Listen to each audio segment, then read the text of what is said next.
ही घटना गुजरातमधली आहे. गुजरातमधल्या वडोदरामधली 36 वर्षाची महिला 6 वर्षाची मुलीसोबत गरबा खेळण्यासाठी जातात. मध्यरात्री जेव्हा घरी येतात तेव्हा अचानक त्यांची तब्येत खराब होते आणि दवाखान्यात जाता जाताच त्यांचा मृत्यू होतो. पण सर्वांना आश्चर्य वाटत असतं की आई आणि मुलगी संपूर्ण कार्यक्रमामध्ये गरबा खेळत होत्या. त्यांचा अचानक मृत्यू कसा होतो? पोलीस पण याच गोष्टीचा तपास करत असतात. बडोदरामध्ये तेजस पटेल आणि त्याची पत्नी शोभना पटेल आणि 6 वर्षाची मुलगी काव्या सोबत राहत होते. दोघांचंही लग्न काही वर्षापूर्वीच झालं होतं. 5 वर्षापासून तेजस आपल्या सासूरवाडीमध्ये राहत होता. तेजस तिथं जवळ एका दुकानामध्ये सेल्समन म्हणून काम करत होता. एक दिवस गरबा खेळण्यासाठी शोभना आणि शोभनाची मुलगी काव्या दोघीही रात्री संध्याकाळी सर्वजण सर्वांना गुड नाईट करून झोपतात आणि अचानक रात्री तेजस ओरडत आपल्या मेवण्यापाशी येतो आणि बोलतो, शोभनाला काय झालं आहे पहा. दोघेही हालचाल करत नाही आहे. त्यानंतर दोघींनीही हॉस्पिटलमध्ये घेऊन जातात. पण हॉस्पिटलमध्ये गेल्यानंतर त्यांना डॉक्टर मृत घोषित करतात. त्यानंतर पोलीस चौकशीसाठी येतात. पोलीस आधी तर काही बोलत नाही. सर्वात आधी तर पोस्टमॉर्टम बॉडीचं करतात. पोस्टमॉर्टम रिपोर्ट आल्यानंतर सर्वांसमोर येतं की शोभना मुलीचा कोणीतरी गळा दाबला आहे. शोभना आणि तिच्या मुलीचा गळा दाबला आहे. त्याचबरोबर असं समोर येतं. त्यानंतर आधी त्यांना विष दिलं आहे असं समोर येतं.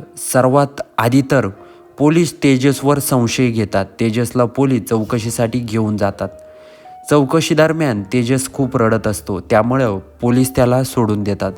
पण त्यानंतर पोलीस तेजसचा मोबाईलचा डाटा काढतात.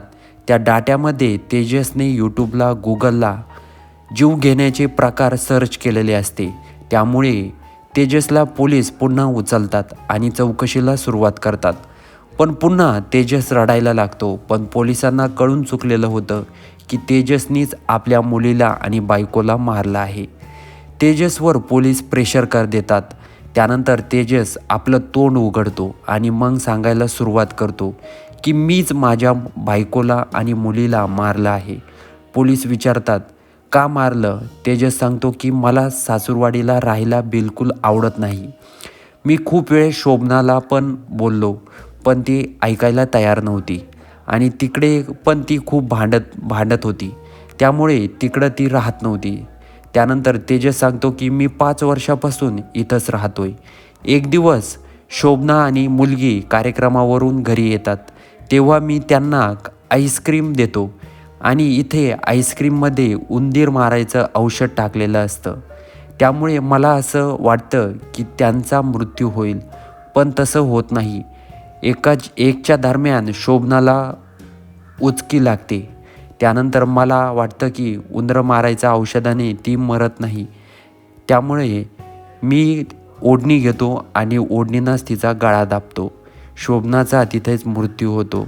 मग पोलीस विचारतात मुलीला का मारलं? तर तेजस सांगतो मला असं वाटत होतं की मुलगी मोठी झाल्यानंतर माझ्या मुलीला जर समजलं की मी तिच्या आईला मारलं आहे, तिला कळल्यानंतर माझ्याबद्दल तिच्या मनामध्ये राग निर्माण होईल.